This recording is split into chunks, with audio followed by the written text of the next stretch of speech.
Dénonçant une grave escalade de l'agression russe, l'OTAN appelle la Russie à cesser ses actions illégales en Ukraine, alors que Moscou déclare qu'il faut forcer Kiev à négocier avec les séparatistes.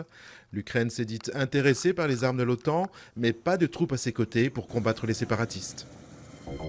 Le Premier ministre Manuel Valls dévoile des mesures pour relancer la construction de logements qui s'est nettement ralentie. Le dispositif fiscal Duflot, très critiqué par les professionnels, est désormais étendu aux ascendants et descendants. Un abattement fiscal exceptionnel de 30% sur les plus-values de cession des terrains à bâtir est également annoncé.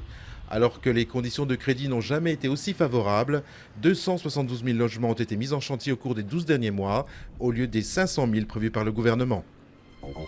La hausse des prix a de nouveau ralenti dans la zone euro en août. L'inflation est tombée à 0,3% sur un an, un point bas historique qui ravive les craintes de voir l'économie européenne sombrer dans la déflation. Dès lors, tous les regards se tournent vers la Banque centrale européenne pour qu'elle prenne des mesures de relance. La capitale de Madagascar envahie par des criquets.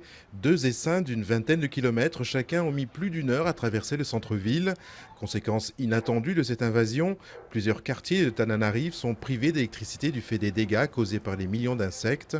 La production de riz est également menacée. La nouvelle tendance dans les sports extrêmes, une chute plus longue et donc des sensations beaucoup plus fortes.